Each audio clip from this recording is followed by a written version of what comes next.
नमस्कार। सवाल तो बनता है, मैं आप सभी का स्वागत है और मैं हूं आपके साथ आयुष चित्रांश। यूपी की राजनीति में 37 साल के बाद लगातार दूसरी बार किसी पार्टी ने सत्ता को हासिल किया है और इसलिए योगी आदित्यनाथ लगातार दूसरी बार सीएम पद की शपथ लेंगे।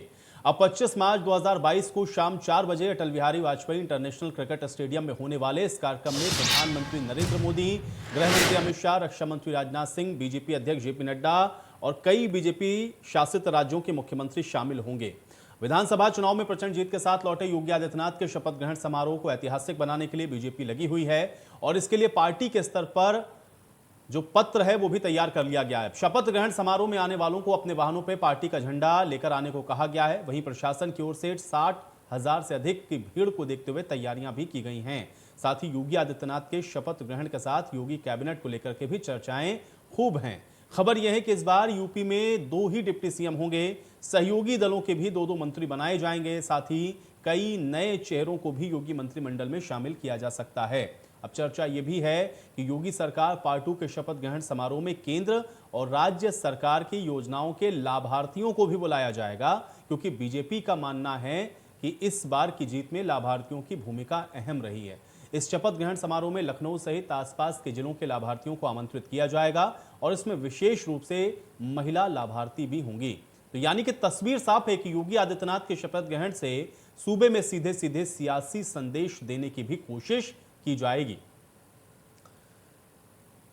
तो योगी 2.0 का शपथ ग्रहण होना है। मुख्यमंत्री योगी आदित्यनाथ के अलावा और कौन से चेहरे होंगे, इस पर सस्पेंस है। कुछ लगातार आप देख रहे हैं कि कुछ नामों की चर्चा प्रदेश के अंदर भी हो रही है और उन नामों को लेकर के भी अब देखना यह है कि सस्पेंस से जब पर्दा उठता है तो उनमें कौन से वो चेहरे होते हैं जो कि आपको मंत्री के तौर पर शपथ लेते हुए दिखेंगे। और इसी के साथ कवायद फिर इस बात की भी आगे शुरू हो जाएगी कि आखिर किस तरह से भारतीय जनता पार्टी जो तमाम चुनावी वायदों को करके आई है उस विजन को वो लेकर बढ़ेगी कैसे आगे।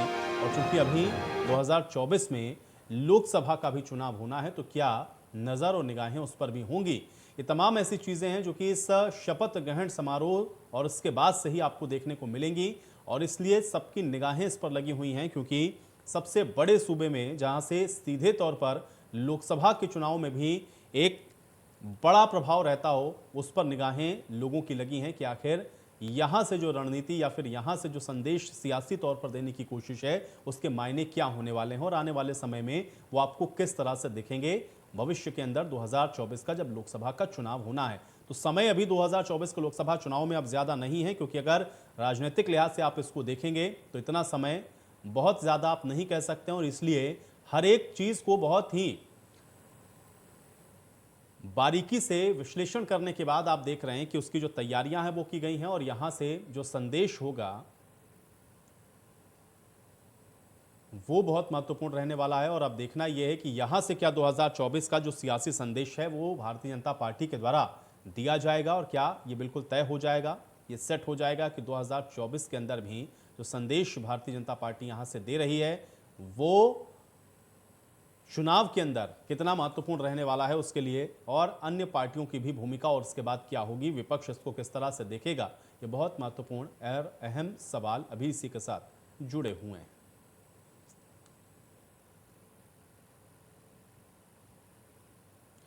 तो इस विषय पर चर्चा करेंगे, लेकिन इस बीच एक बड़ी जानकारी है उसका भी रुख कर लेते हैं। तो बड़ी खबर से हम आपको रूबरू करवा रहे हैं। ये बड़ी और अहम जानकारी है। योगी आदित्यनाथ के शपथ ग्रहण को लेकर के तैयारियां तेज हो चुकी हैं और अयोध्या, हरिद्वार और मथुरा के संत भी कार्यक्रम के अंदर शामिल होंगे। बीजेपी शासित राज्यों के सीएम भी इसमें शामिल होंगे। साथ ही साथ 5 राज्यों कि सीएम को इसमें शामिल किया जाएगा। 25 मार्च को सीएम पद की शपथ योगी आदित्यनाथ लेंगे।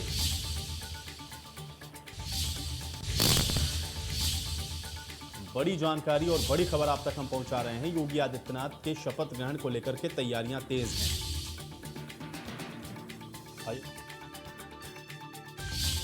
बड़ी जानकारी।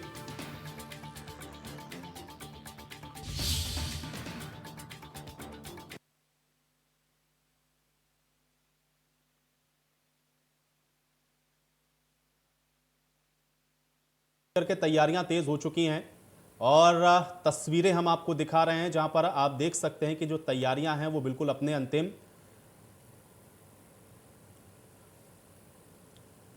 और अयोध्या, हरिद्वार, मथुरा के संत इसमें शामिल होंगे। ये बड़ी जानकारी और बड़ी और अहम खबर हम आप तक ये पहुंचा रहे हैं। तैयारियों की तस्वीरें भी आप देख सकते हैं, लेकिन यहाँ से जो सियासी संदेश देने की कोशिश होगी वो बहुत महत्वपूर्ण रहने वाला है। और इससे जो संदेश निकलेगा क्या वो 2024 है उसकी जो सियासी टोन है उसको भी सेट करेगा, ये सवाल भी उतना ही महत्वपूर्ण है, क्योंकि अब 22 के बाद सीधे सबकी निगाहें 2024 पर हैं। तो अब देखना यह है कि ये जो 25 तारीख को शपथ है उससे क्या संदेश देने की कोशिश हो रही है।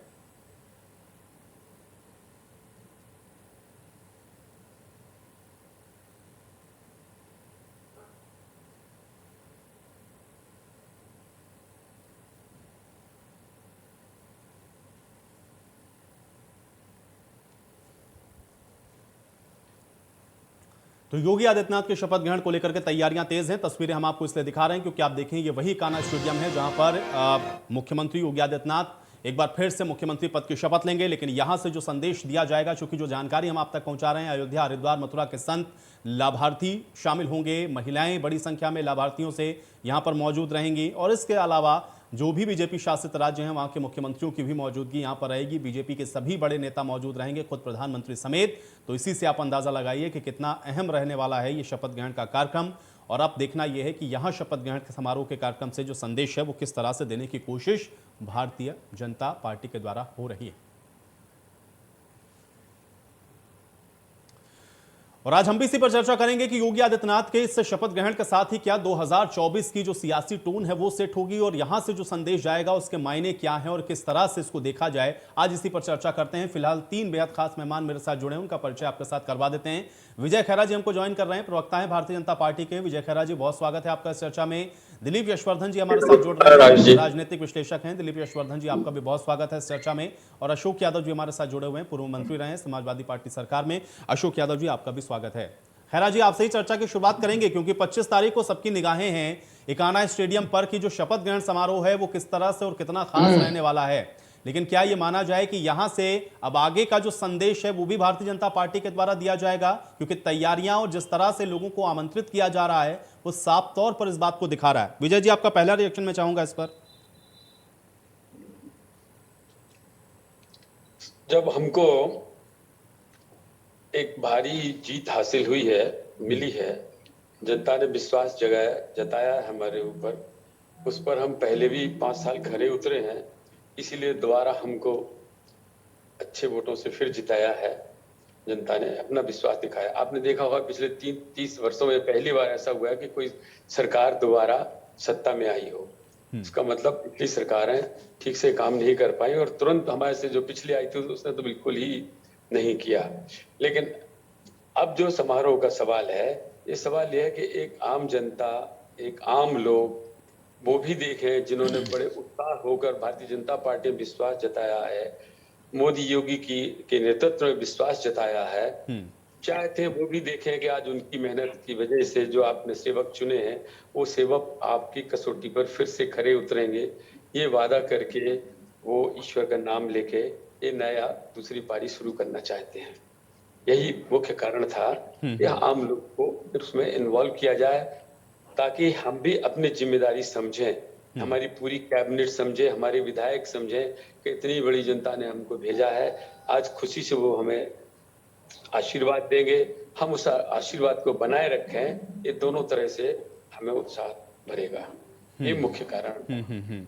अशोक जी, क्योंकि अभी हम लोग देख रहे हैं, देखिए पॉलिटिकल पार्टीज को आमंत्रित किया गया है और अपने जो उनके साथी हैं वो आ रहे हैं, यहाँ तक तो ठीक है, लेकिन अभी साधु संत भी हैं, लाभार्थियों का समूह भी है और उसमें महिला लाभार्थी बड़ी संख्या में, उनको भी आमंत्रित किया जा रहा है। इसको आप किस तरह से देख रहे हैं? क्या 24 लग रहा है कि यहीं से सेट होता हुआ आपको नजर आ रहा है? और इसको लेकर के आपकी पहली टिप्पणी मैं इस पर चाहूंगा अशोक जी।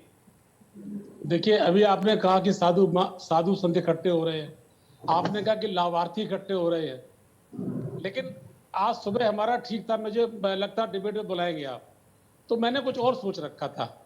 लेकिन आज जो घटना वायरल हुई एटा की, फरकाबाद की, किस तरह से हमारे जो प्रत्याशी थे एमएलसी के, उनके साथ अभद्रता हुई, एसपी के सामने उनकी मारपीट, कपड़े फाड़ दिए, मतलब लोकतंत्र में ऐसा कभी देखा नहीं। ब्लॉक प्रमुख चुनाव में एसपी पिटता है, उसके कनपटी पे रिवॉल्वर लगा दी जाती है, ये सारे देश ने देखा।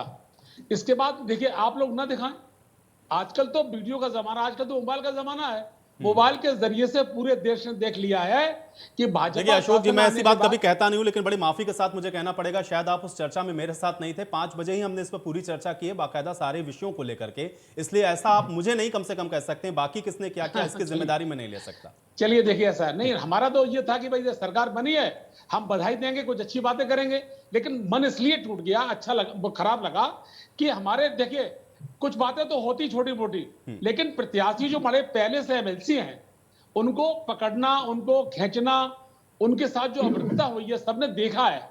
ये निश्चित मानिए कि ये अच्छे संकेत नहीं है। ये चाहते हैं कि ये सब अपराध करके 24 को जीत लेंगे।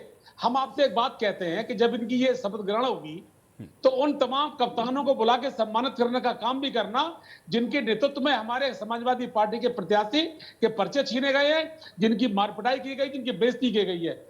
38 मर्डर हुए हैं, एक एक जिले में 6-6 मर्डर हुए हैं, हमारे इटावा जिला में 7 मर्डर हुए हैं, 3 लोगों की लाशें मिली, सिर कटी हुई। पूरे प्रदेश के अंदर इतना क्राइम हुआ है, 300 एक्सीडेंट हुए हैं, हाहाकार मची हुई है। सबसे पहले 25 तारीख को मोदी को आके, अब मोदी जी, योगी जी माफी मांगे इस बात के लिए, बताएं क्राइम चार्ट क्या रहा है। 15 दिन के अंदर जो हाहाकार मचा है, असलियत तो यही है। देखिए, जीतना हारना अलग बात है। भारतीय लोकतंत्र के बारे में आपसे क्या कहूं, जब मैं बतौर साहित्यकार पढ़ता हूं तो अलग चीज पढ़ता हूं।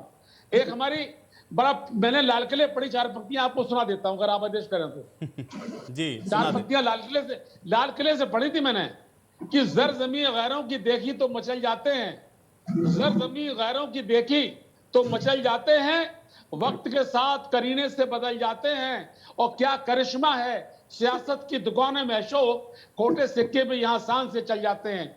जिस दया शंकर सिंह ने मायावती को सबसे बड़ी गाली दी थी, उसकी पत्नी को मंत्री बना दिया गया, आज उसे टिकट दे दिया गया। आप अपराधी पालते हैं, गंदे आदमी पालते हैं, आप कैसे कहते हैं आप संत बनते हैं? और ये घटनाएं मालूम क्यों हो रही हैं? जब जब देश के अंदर संत महात्माओं ने झूठ बोला है, संत महात्माओं ने गलत काम किए, उसका परिणाम देश को भुगतना पड़ा है, समाज को भुगतना पड़ा है। ये 2 साल का टाइम है, जनता समझ जाएगी। इनके आप बात सुनिए, भगवा की बात करता है, कोई आदमी बात करता है कश्मीर फाइल्स की, मतलब पूरे देश को, गरीबी में जो डूबा देश है उसको गरीबी से उबारने के बजाय हमको आप डुबाते, धर्म की बात में डुबा रहे हैं, पिछली बातों में डुबा रहे हैं। हमें रोटी आज चाहिए, रोजगार आज चाहिए, आज हमें यूनिवर्सिटी चाहिए, आज इलाज चाहिए। इस पर ध्यान किसी का नहीं है, केवल एक बात पर ध्यान है कि लोगों को बात नहीं तो कर इसीलिए वोट तो लेना, विपक्ष की भूमिका इसकी- है ना। देखिए अभी आपने किताब की बात नहीं। की, अभी आपने लोकतंत्र की बात की हो, तो उसी लोकतंत्र में तो ये व्यवस्था है ना कि एक विपक्ष हाँ। सशक्त तौर पर हो, हाँ, आप उठाइए, आपको किसने रोका है? जनता आपके साथ नहीं। खड़ी होगी, जो बात नहीं, सही बिल्कुल। होगी जनता उसके साथ बिल्कुल खड़ी होगी अशोक जी। नहीं तो हम तो संघर्ष करेंगे। देखिए बिल्कुल। आज ही ऊपर से खबर आ गई है, खबर आ चुकी है कि हम लोग जो घटना घटी है इसका विरोध करेंगे और पुरजोर विरोध करेंगे इन बातों का। ठीक है, चलिए अब दिलीप जी भी मेरे साथ जुड़े हुए हैं। दिलीप जी आपका भी मैं रुक करूंगा, कैसे देख रहे हैं? एक तो क्या हम ये मान के चलें कि ये जो शपथ ग्रहण समारोह है 24 का बहुत कुछ रिफ्लेक्शन हमको यहीं से दिखेगा, क्योंकि जो हम लोग लिस्ट देख रहे हैं या जो लोग आ रहे हैं या जो संदेश देने की कोशिश है, क्या उसके मायने यही हैं? कह सकते हैं आयुष जी, मायने यही हैं और इसमें कोई दो राय नहीं है कि भारतीय जनता पार्टी 24 घंटे 365 दिन चुनाव लड़ती है और 2022 का रण जीतने के बाद 2023 का रण जो गुजरात और हिमाचल प्रदेश का है, उस रण की बिछाद बिछाते हुए यहाँ मंत्रिमंडल में अपने मोहरे स्थापित करते हुए 2024 का जो युद्ध है वो जीतने की पूरी तैयारी है और 2024 के लिए ही सारी कवायद अब करी जा रही है। जो इतना समय लग रहा है और आप देखिए कोशिश ये करी जा रही है कि पुराने मंत्रिमंडल, मतलब जो शीर्ष नेतृत्व है मंत्रिमंडल का, वो लगभग हर राज्य में उसी को रिपीट किया जा रहा है। लेकिन मैं एक बात कहना चाहूंगा आयुष जी, यहाँ पर ये जितनी भी राजनीतिक पार्टियां हैं, खेरा साहब भी मेरी बात का जवाब देंगे और यादव जी भी मेरी बात का जवाब देंगे क्योंकि दोनों ही जनता के प्रतिनिधि हैं। आप लोग बात करते हैं डेमोक्रेसी की और डेमोक्रेसी को बचाने की, संविधान को बचाने की, तो ये बताइए जिस व्यक्ति को जनता ने यानी कि डेमोक्रेसी ने नकार दिया उसको आप चीफ मिनिस्टर कैसे बना सकते हैं और क्यों बना रहे हैं? फिर ये डेमोक्रेसी की रक्षा कहां से वाह वाह, और कैसे डेमोक्रेसी स्टेब्लिश हुई? जनता ने तो चुना नहीं उसको, लेकिन आप जनता का नेता, जनता का राजा उसी को बना करके बैठा रहे हैं, तो फिर डेमोक्रेसी किस बात की हुई? कैसी डेमोक्रेसी? चलिए मैं इसका जवाब ले लूंगा। हमारे साथ संदीप त्रिपाठी जी भी इस बीच जुड़ चुके हैं कांग्रेस पार्टी की तरफ से। संदीप जी आपका भी बहुत स्वागत है इस चर्चा में। संदीप जी, जी ये जो नमस्ते। शपथ ग्रहण हो रहा है और उसमें जिस तरह से लोगों को आमंत्रित किया गया है, जो लिस्ट है, सभी को हम लोग देख रहे हैं कि उसके अंदर एक एक करके बुलाया जा रहा है, जिससे कोई ना कोई एक संदेश देने की कोशिश है। कांग्रेस पार्टी इसको किस तरह से देखती है? आपका रिएक्शन मैं इस पर चाहूंगा। देखिए, वो उनका विशेषाधिकार है भाजपा का, और जो है वो किसको बुलाते हैं किसको नहीं बुलाते हैं। लेकिन एक गुजारिश है कि अब की बार शंकराचार्य जी को जरूर बुला लेना चाहिए। जिस प्रकार से शंकराचार्यों का अपमान श्री राम आंदोलन के बाद जो राम मंदिर बनना स्टार्ट हुआ, उनको जिस तरीके से जबकि उनकी सहभागिता इस आंदोलन में बहुत बड़ी थी, और जो है जिस प्रकार से उनको एक तरह से दूध में पड़ी हुई मक्खी की तरह निकाल कर फेंक दिया गया, और जबकि वो हमारे सनातन धर्म यानी जो सनातन धर्म है उसके सबसे बड़े धर्मगुरु हैं, और ऐसे लोगों को आप जो है पूरे 7 साल 8 साल आपके केंद्र में हो गया आए हुए, कहीं पर तवज्जो नहीं देते हैं। आप आरएसएस के लोगों को पीला वस्त्र पहना कर साधु बनाने का काम करते हैं, गुंडों माफियों को साधु बनाने का काम करते हैं। आसाराम जैसे लोगों के यहाँ आप जो है जाकर माला माथा टेकते हैं, माथा टेकते हैं। माथा टेकते हैं, जी वही आसाराम बापू, बाबा राम रहीम, रामपाल, ऐसे लोगों के यहाँ माथा टेकते हैं, संगत करते हैं, सत्संग करते हैं, संगीत का आनंद लेते हैं, डांस भी करते हैं। लेकिन आप बताइए, शंकराचार्य जी ने ऐसा कौन सा अपराध किया? हमारे धर्म के गुरु है, आप सबको बुला रहे हैं तो उनको बुलाने में आपको क्या दिक्कत है? मैं ये अपेक्षा करूंगा कि ये भी उनको भी बुलाना चाहिए। दूसरी बात, एक बात आप ये समझिए कि जिस तरीके से आज जो है राजनीति में धर्म का उपयोग भारतीय जनता पार्टी सिर्फ अपने स्वार्थ के लिए करती है, ये पहले कभी नहीं हुआ है, और मुझे नहीं लगता है कि ये आने वाले समय के लिए अच्छा होगा। भारतीय राजनीति में जो है धर्म का स्थान है, बिल्कुल है, हमारे संविधान में भी स्थान है, वहाँ यहाँ तक की जब शुरुआत होती है वहीं पर भी है। लेकिन इसका मतलब ये नहीं है कि आप चुनाव जीतने के लिए धर्म का उपयोग करें। जिस प्रकार से आप देखिए, जब चुनाव की कैंपेनिंग स्टार्ट होती है तब ये कहते हैं कि हम राम को लाए हैं, हम उनको लाएंगे। अरे बताओ, कितने बड़े आप भाई महारथी हो गए हो, भगवान राम को लाने वाले हो गए हो आप। तो जैसे एक देखिए कि कोई भी जो कुत्सित मानसिकता का व्यक्ति होगा, या जो है अपराधी प्रवृत्ति का होगा, या गलत मानसिकता का व्यक्ति होगा, वो बहुत तेजी से बढ़ता है, बहुत तेजी से आगे जाएगा, खूब चमाक धमाक खूब सब कुछ होगा।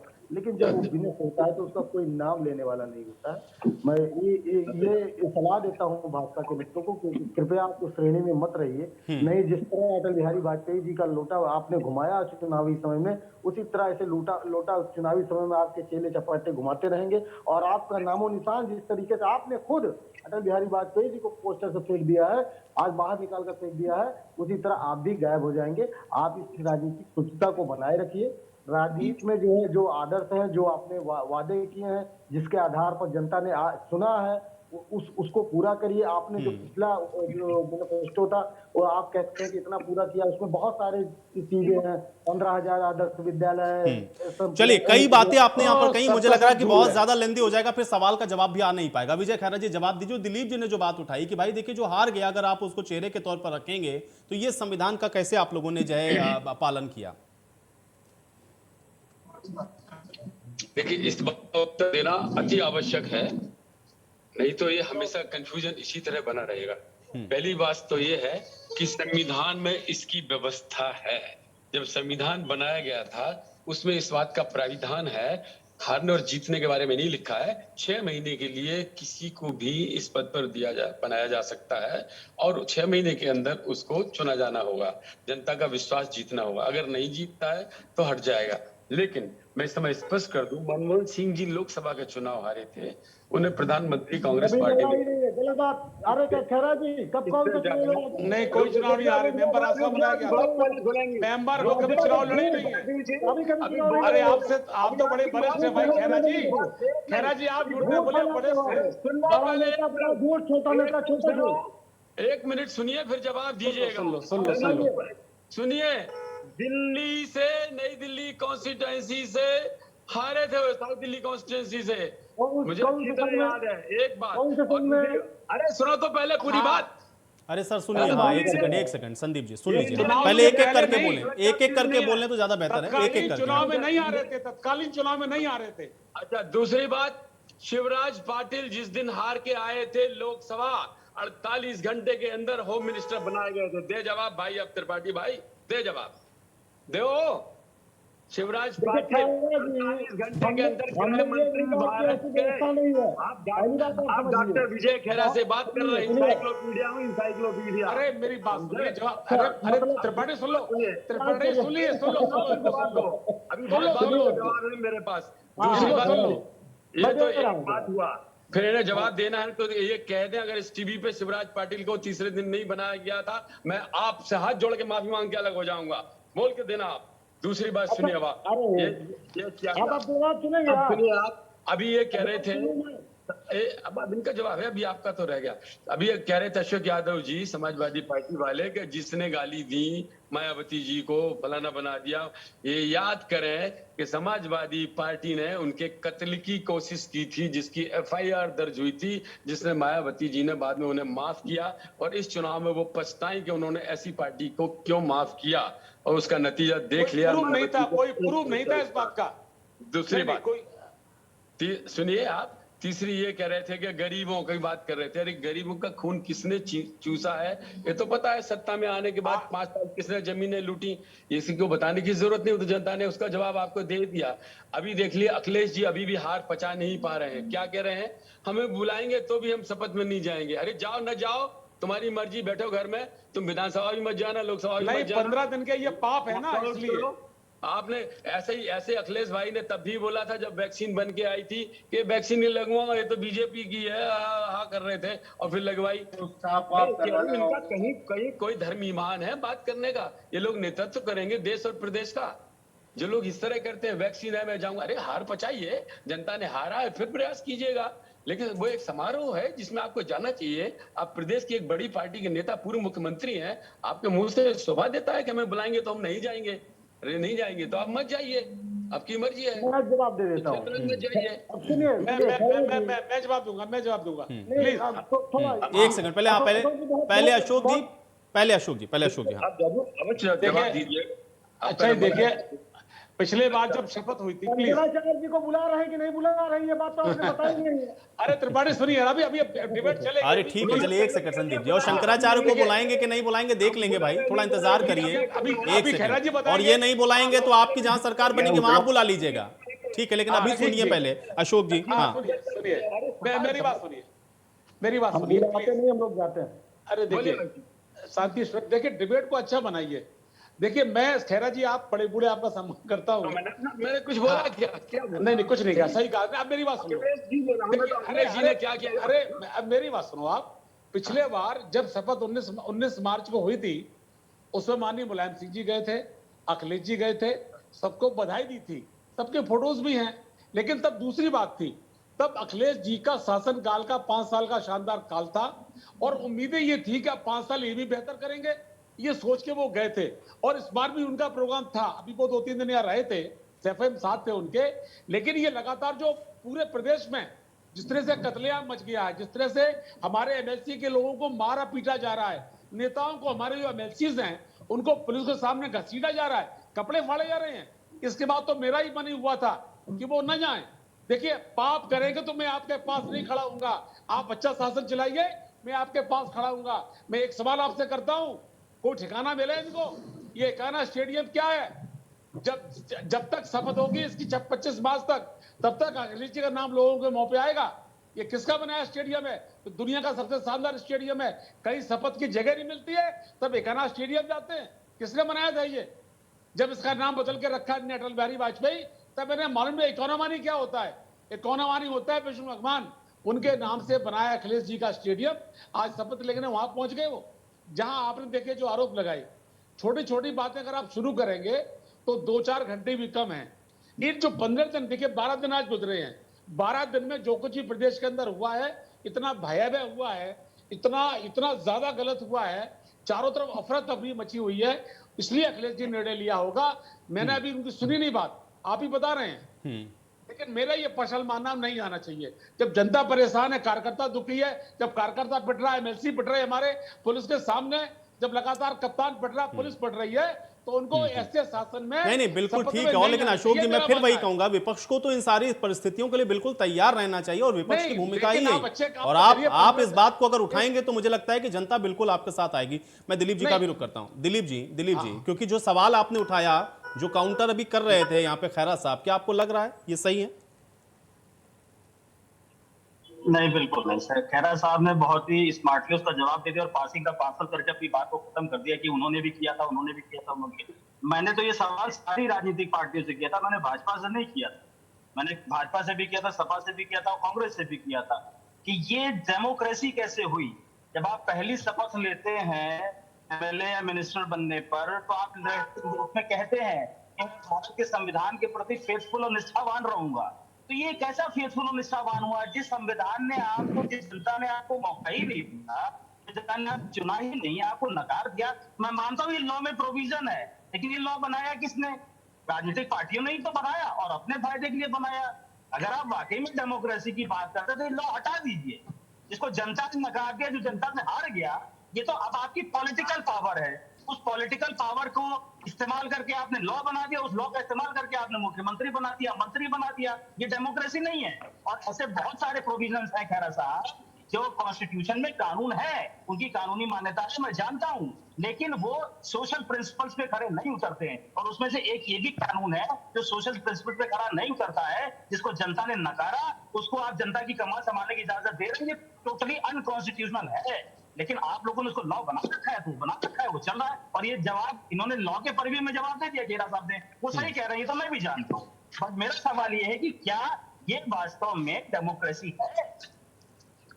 खैरा साहब जवाब दीजिए। सर जी, संविधान मोदी जी ने नहीं बनाया है, भारतीय जनता पार्टी ने नहीं बनाया है। संविधान उन लोगों ने बनाया था जिन्होंने आजादी की लड़ाई लड़ी और बाद में अगर आपको लगता है, अगर आपको खेरा साहब लगता है कि ये गलत है, अगर आप मानते हैं गलत है, तो मोदी साहब संविधान बदल तो रहे हैं ना, बदल तो सकते हैं। आप फुल मेजोरिटी में भी है, लोकसभा में भी, राज्यसभा में, बदल दीजिए आप। हम संविधान को वहीं बदलेंगे जहां आवश्यकता हम समझते हैं, क्या हमें लगता है कि जनता चाहती है। ये आपका नुकसान नहीं होगा। एक सेकंड सर, आपका नुकसान नहीं होगा।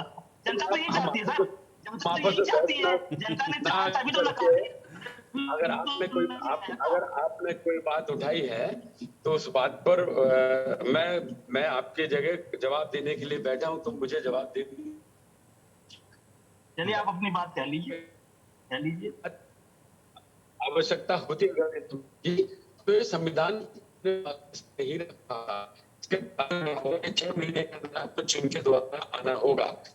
कारण होंगे, उन कारणों पर विचार करने की आवश्यकता है, बाकी रही होगी।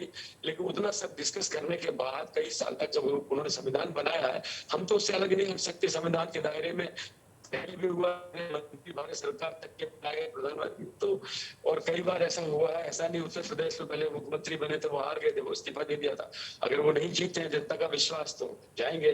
ऐसे हाउस में भी होता है, बहुत बार होता है कि आप विश्वास मत दीजिए, माइनॉरिटी सरकार को ही मौका दिया जाता है।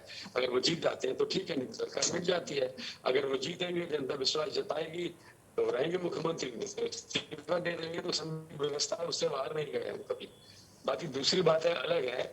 हाँ बोलिए आप। दिलीप जी देखिए, हाँ ये बात भी सही है। देखिए खैरा साहब, क्योंकि वो जो बात कह रहे हैं, देखिए जाना तो आपको पड़ेगा ही ना चुनाव में। आखिर तो जब तक जनता जिताएगी नहीं, आप कैसे बैठेंगे कुर्सी के ऊपर?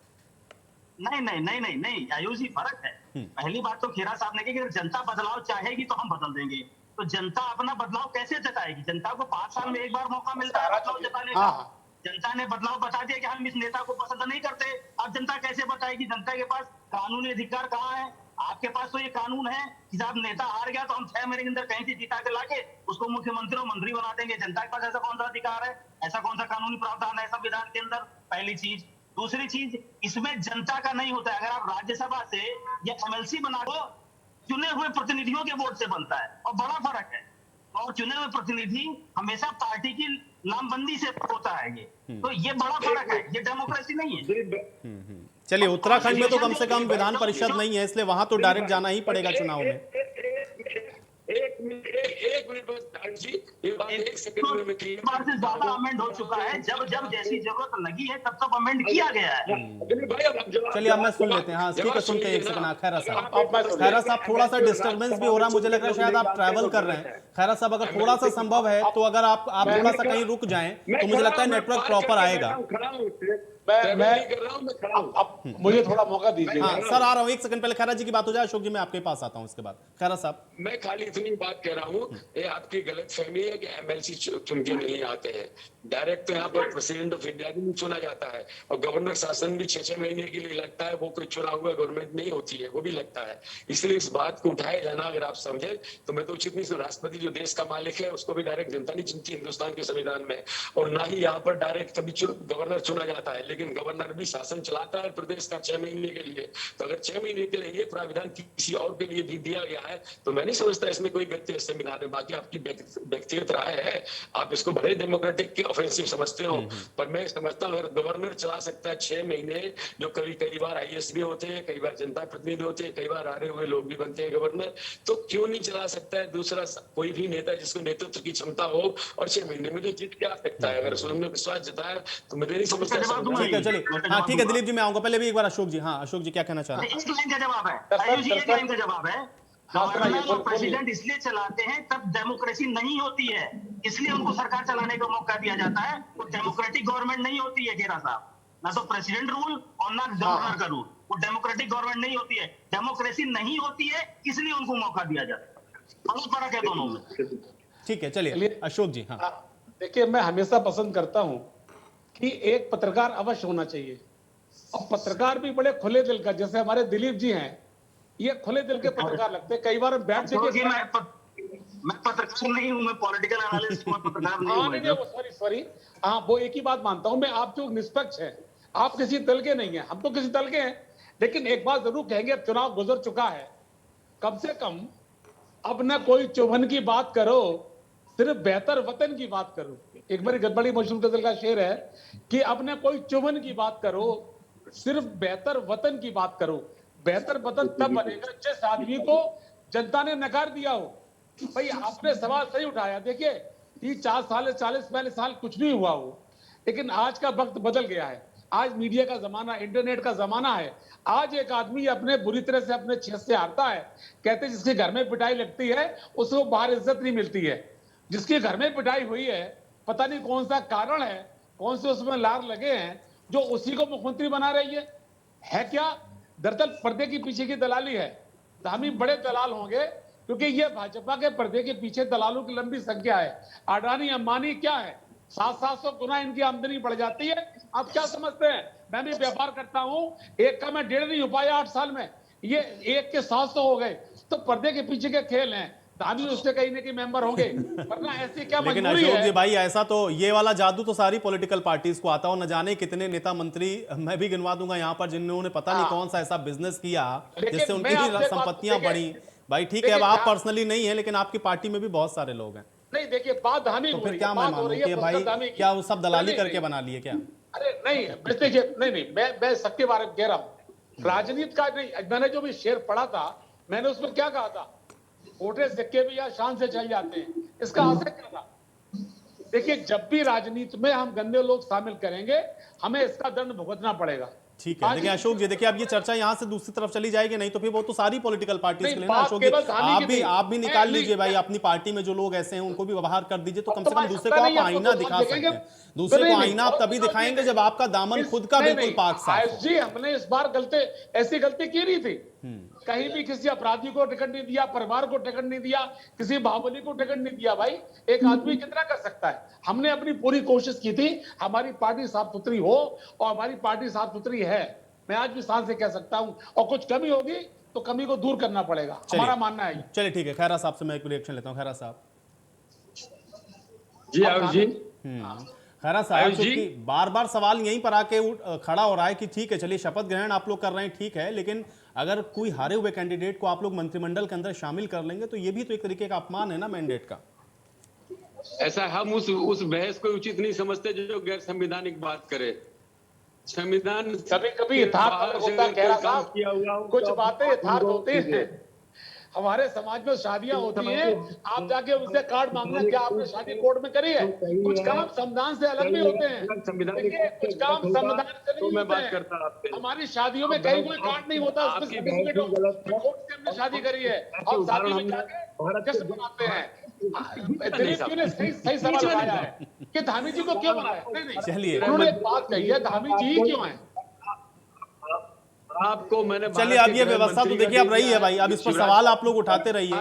हारे हुए कैंडिडेट को भी दूसरी तरह से भाई दोबारा से उसको पद दे करके दोबारा से उसको जो है आप जिताते भी हैं। ठीक है, चलिए अब एक और अहम सवाल है, मैं चाहता हूं थोड़ा सा डिस्कशन उसके ऊपर भी हो जाए। ठीक है, मैं ठीक है, एक सेकंड। खैरा साहब देखिए, अभी अखिलेश यादव जी ने जो इस्तीफा दिया, उन्होंने लोकसभा की जो सदस्यता उससे इस्तीफा देकर के उन्होंने निर्धारित कर लिया कि वो अपनी विधानसभा की सदस्यता रखेंगे, यानी कि वो सीधे तौर पर अब उत्तर प्रदेश के अंदर एक्टिव मोड में रहने वाले हैं। इसको कैसे देख रहे हैं? क्या एक बड़ी चुनौती नहीं, क्योंकि सीटें भी बढ़ी हैं, उनका ग्राफ भी बढ़ा है, उनका वोटिंग का जो परसेंटेज है वो भी बढ़ा हुआ है, तो इसलिए उनको ये लग रहा है कि अखिलेश यादव अब अगर प्रदेश के अंदर रहेंगे तो आप लोगों के लिए निश्चित तौर पर एक बड़े चैलेंज के तौर पर होंगे। इसके लिए कितना तैयार हैं खैरा साहब? इस पर एक रिएक्शन चाहूंगा मैं आपका। मैं कम सुन पाया सर, आपको फिर से बोलना पड़ा आयुष जी। खैरा साहब, अखिलेश यादव ने इस्तीफा दे दिया अपनी लोकसभा सदस्यता से, अब वो विधानसभा के सदस्य रहेंगे, मतलब विपक्ष के तौर पर, वो नेता के तौर पर उत्तर प्रदेश में मौजूद रहेंगे। बड़ी चुनौती नहीं है आप लोगों के लिए? नहीं, हमें तो ऐसा है ना, हमें दोनों तरफ से कहीं चुनौती नहीं है। उनसे 5 उनके लोकसभा में कुल सदस्य जीते थे, वहां कोई चुनौती नहीं थी। यहाँ इनके 111 है सभा के स्वयं के, यहाँ कोई चुनौती नहीं है। हम चुनौती का तो सवाल ही नहीं, पर अच्छी बात है अगर वो विधानसभा में रहते हैं, ठीक बात है। विधानसभा में आएंगे तो हो सकता है कोई अपनी जिम्मेदारी निभाएं, ढंग से निभाएं, आगे की सोचें कि उनने जो पीछे गलतियां करी हैं उनको सुधारें, जो 5 साल के बाद इनको द्वारा जनता ने नकारा है उस पर विचार करें। एक रिएक्शन में दिलीप जी का भी इस पर लूंगा। दिलीप जी, ये अखिलेश यादव ने अभी जो अपना विधानसभा की सदस्यता रखी, लोकसभा की सदस्यता को छोड़ा, इसको आप किस तरह से देखते हैं? बहुत अच्छा डिसीजन है, और मैंने इस पर 3-4 डिबेट्स भी करी थी, और मैंने हर डिबेट में कहा था कि समाजवादी पार्टी क्षेत्रीय पार्टी है और अखिलेश जी को उत्तर प्रदेश में ही राजनीति करनी, इसके बाहर उनकी कोई जमीन नहीं। और जनता ने जितना भी मैंडेट उनको दिया है, कितनी सीट्स जो बढ़ाई है, वो अखिलेश जी के चेहरे पे बढ़ाई।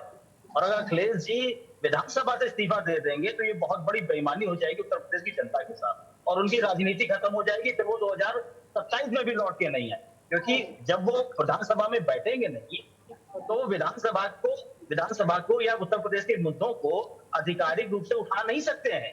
विधानसभा के अंदर नहीं जा पाएंगे, विधानसभा के अंदर जाकर के बहस नहीं कर पाएंगे। वहां पर जो डिबेट्स होती है उसमें ऑफिशियली पार्टिसिपेशन नहीं होगा, खाली बयानबाजियां होंगी, जो राजनीतिक बयानबाजियां होती। तो वो जो एक्चुअल मुद्दे जनता के उठने चाहिए आधिकारिक रूप से, वो नहीं उठ। चलिए दिलीप, जब आपकी इस बात के साथ मुझे चर्चा भी यहीं समाप्त करनी पड़ेगी। शुक्रिया आप लोगों का, आप लोगों ने समय निकाला, आज इस चर्चा का हिस्सा आप लोग बने।